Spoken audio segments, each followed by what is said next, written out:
Halo, selamat malam. Berjumpa lagi bersama saya Wong Gandeng Sakdonyo. Ada yang bisa dibantu, Mbak E?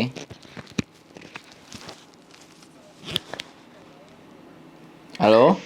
Mau mau curhat sedikit boleh mas? Wah, tapi ingat ya, Mbak, jangan sebutkan nama atau jangan disebutkan identitas, nama atau siapapun itu. Oke? Iya oke. Bagaimana saya harus mendengar cerita Ya saya sampean. juga dapat keluh kesah teman sih. Siap. Hubungan ya apa ya? Hubungan Romeo and Kan Juliet atau ya hubungan ya A dan B gitu. ya seperti itu. Heeh. Kan nanya pendapat saya. Dia cerita gini pasangannya. Nah saya jawabnya gimana? Saya juga bukan seorang laki-laki gitu. Emang laki-lakinya gimana? Ternyata Pacarnya, pasangannya, atau siapanya? Selingkuhannya atau bagaimana? pasangannya Oh, pasangan resmi ya. ya Terus gimana?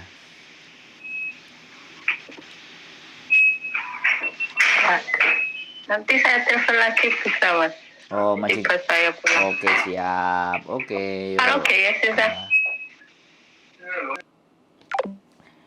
Oke, Mbak. Baru mau curhat karena temannya ada yang curhat tentang pasangannya dan dia nggak bisa menjawab. Nanti kita tunggu bagaimana curhatan selanjutnya. Oke. Halo, gimana, Mbak? Oh tadi maaf mas. Tuannya pulang tapi enggak apa-apa. Ya, nggak apa-apa. Gini aja pertanyaannya. Kan pengen tahu gimana ya. Biasanya kalau laki-laki kalau logisnya berpikir kan sama gitu ya. Kalau seumpama kewajiban suami menafkahi istri gitu ya mas ya. Kalau sang istri tidak bekerja atau menurut suami itu tidak membantu, terus saat suami istri itu ogah-ogahan istilahnya mungkin ya lagi nggak enak hati atau gimana melayani suami, terus suami itu ungkit-ungkit kebaikannya, ungkit-ungkit jasanya, aku sudah baik menolong kamu, keluargamu atau apa-apa, itu gimana mas? Jadi sebenarnya yang dipikirkan laki-laki apa ingin menguasai kah atau ingin menunjukkan powernya kah atau gimana? ini oke ya, ini pertanyaan yang sangat-sangat personal, privacy, dan setiap individu pasti punya cara dan gaya berpikir. Kalau sampean tanya ke saya pasti ya akan kesimpulannya gaya dan cara berpikir saya. Dan belum Iya tentu tahu mas, tapi kan istilahnya logisnya laki-laki kan gimana ya? Ya Kalau gini, saya perempuan akan kan bawa jawab hati gini. gitu ya. Setiap pertanyaan sampean itu akan saya jawab, tapi menggunakan cara dan logika berpikir saya. Sampean nggak bisa menyamakan cara berpikir saya dengan cara berpikirnya si pasangan tadi, si suami yang tadi. Karena pastinya berbeda, beda background, beda pendidikan, beda semuanya. Tapi sampean bisa ngambil sebuah kesimpulan dari apa yang saya sampaikan. Dan sekali lagi ini pendapat. Kalau pendapat itu boleh benar, boleh salah.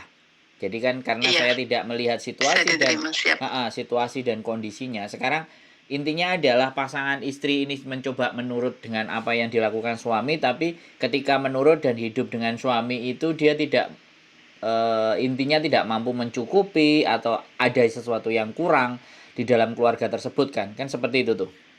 Boleh. Bukan, suaminya ini punya, cuman istrinya itu mungkin kan bergantung gitu mas. Tergantung gitu loh.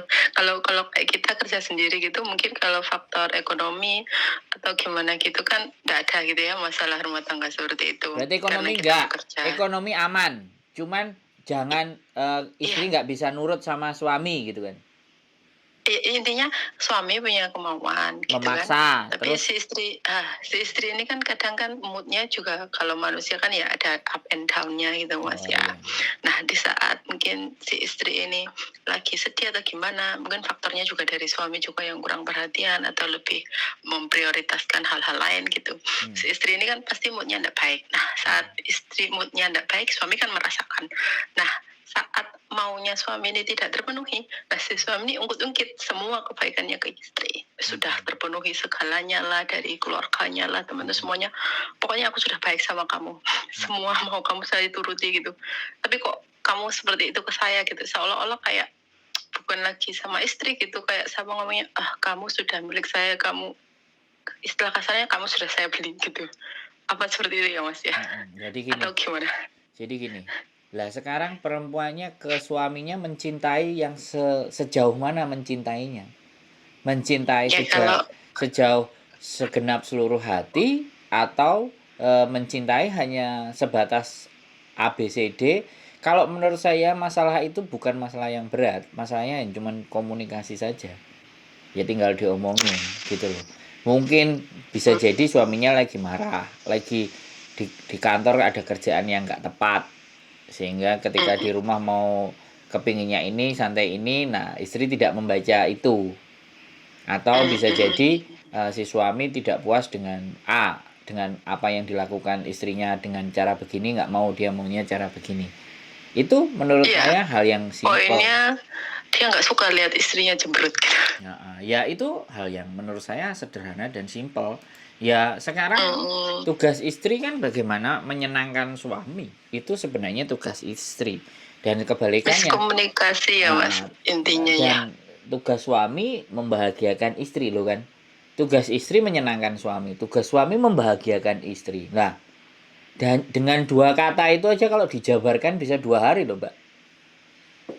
Terus kalau suka ungkit-ungkit itu gimana Mas? Ya nggak ada masalah. Gimana? Itu ya nggak ada Mas? masalah. Nggak ada masalah mau diungkit apapun. Kalau berdua itu saling mencintai, saling bisa memaafkan. Sebenarnya cinta itu adalah seberapa besar kita mampu dan bisa memaafkan. Itu arti cinta. Tapi ketika memaafkan itu tambah digunakan sebagai senjata, alah gampang nanti istriku memaafkan aku, ya udah tinggalkan. Sudah tidak ada apa namanya. Memaafkan itu, kalau kata memaafkan sebenarnya tidak ada batas. Berarti si istri ya mencoba harus memahami situasi hati suami gitu ya Mas ya. Iya dong.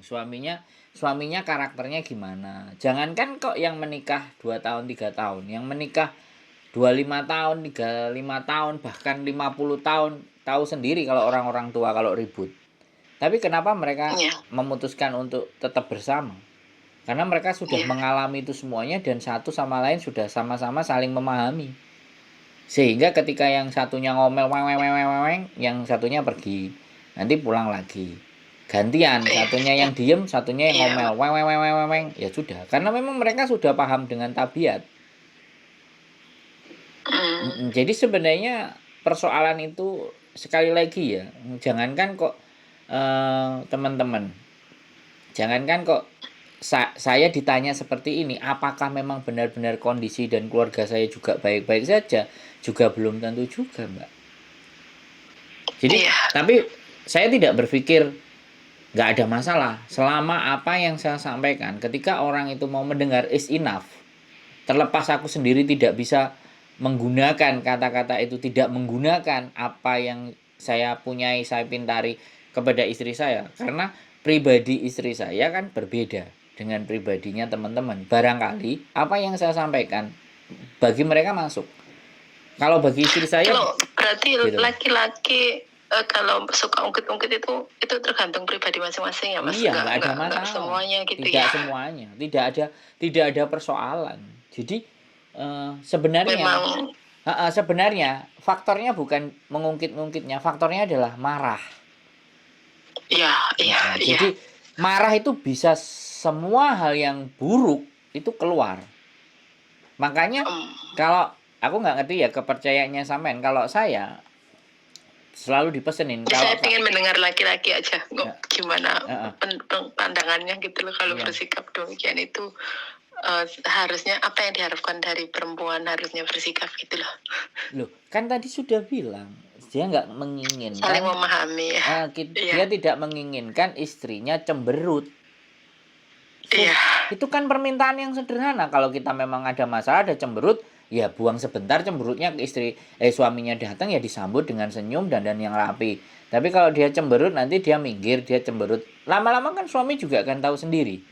Kamu kenapa sih gitu.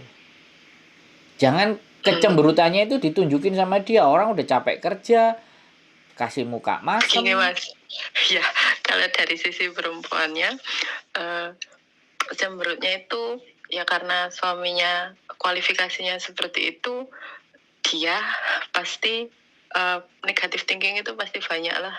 Jadi berpikirnya itu ada lain karena mampu secara finansial, good looking atau gimana gitu. Jadi dia merasa terintimidasi sendiri sama Ya cemburu keadaan berarti. dia sendiri gitu. Cemburu Jadi, tapi buta. Kalau sampean mengistilahkan kata-kata seperti itu, jadi ibaratnya dengan laki-laki dengan suaminya itu dia ngerasa keren, good looking, jadi nanti takutnya digini-giniin gitu. Jadi kan kekhawatiran dan ketakutan. Nah, itu kan persoalan. Gitu loh. Jadi sekali lagi ya, hubungan itu kalau didasarkan atas rasa cinta, ya seharusnya meletakkan toleransi, meletakkan permohonan maaf, meletakkan ego. Semuanya itu serba diletakkan. Nah, ketika kita ngerasa bahwa ketika itu sudah kita letakkan, tapi hati kita masih tidak tenang, perlu dipertanyakan. Mau dilanjutkan apa enggak hubungannya. Kan seperti itu. Dia saling komunikasi. Jadi intinya cinta gitu ya Mas ya. Jangan kan sampean sekarang gini loh. Saya kan kerja di rumah nih. Ini contohnya saya aja. Saya nggak mau ngomongin orang. Ini contohnya saya aja yang. Saya kerja di rumah. Dengar sampean sudah. Halo? Ya sudah. Iya sudah. Ya. Istri saya kerja di rumah gitu terus. Ya, saya kerja di rumah. Istri saya kerja di luar. Dia kan capek pulang. Begitu capek kan mukanya pasti no happy kan. Karena capek kan. Iya. Ya, saya harus memahami dan harus mengerti. Kalau dia marah, dia sensitif, kakinya sakit dan semuanya, ya saya harus, ya sudah dia capek kerja kok. Dia cari duit. Ya sudah, sukanya dia kerja di situ silahkan aku bilang. Aku harus. Berarti bukan bermaksud merendahkan ya Mas ya, tadi perkataan suami yang seperti itu ya. Ya enggak, sebenarnya bukan merendahkan. Itu karena dia marah saja. Dan orang marah itu akan menggunakan senjata apapun, bahkan irasional dan enggak logis pun akan keluar. Kalau orang sudah marah. Marah itu kan kontrol emosi yang tidak stabil. Itu namanya yang marah. Yang penting akhirnya ya Mas ya, bisa saling memaafkan atau tidak gitu ya. Ya, bukan akhirnya Mbak. Karena menikah dengan pasangan itu sebuah perjalanan. Iya Mas. Berakhirnya kalau memang dia benar-benar, ya salah satunya nggak ada, meninggal. Berakhirnya kedua-duanya memutuskan untuk jalan sendiri-sendiri, itu berakhir. Tapi selama berjalan dia belajar. Makanya kenapa orang-orang di penduduk di dunia negara-negara maju nggak mau ribet dengan pasangan. Dan mau punya pasangan itu kalau memang benar-benar mereka sudah kumpul lama, sudah saling mengerti, baru mereka memutuskan menikah. Ya, intinya si perempuan ini harus gimana ya? Enggak cuman perempuan, tapi balik lagi kedua-duanya. Dia mampu berkomunikasi dengan pasangan enggak? Bukan harus dia yang harus ngalah, tapi bisa enggak berkomunikasi. Hidup ini enak itu kalau saling bisa berkomunikasi. Tapi kalau menurut apa yang saya yakini, ajaran yang saya yakini, kepercayaan yang saya yakini, orang-orang kalau sesama pinter itu menggunakan isyarat aja sudah tahu. Itu yang level sense-nya itu tinggi, itu dengan isyarat aja dia paham. Tapi tubuh gitu ya Mas ya. Iya, jadi kayak tek gitu kan. Kalau kadang suami istri duduk berdua, suaminya mulai marah, istrinya ngelihat kakinya disenggol suaminya, tek 2 kali. Nah, berarti suaminya harus, oh, istriku ngingetin. Jadi semakin Halo? Iya, jadi dengarnya setengah-setengah Mas, putus-putus gitu. Iya, ini aku pusing ini, pindah rumah di atas lantai 10 ini Aku ngobrol sama teman-teman jatuhnya kayak gini nih. Jadi sekarang mau udah denger nggak? Tetap jadi putus-putus gitu loh mas, nggak kedengaran keseluruhan, Sebentar. jadi nggak bisa pas ya? terima utuh gitu. Oke, sebentar, pelan-pelan, sebentar. Jadi saya juga nggak ngerti ini faktornya apa sih. Padahal sudah kita pakai wifi loh. Atau memang Saya udah terima poinnya mas.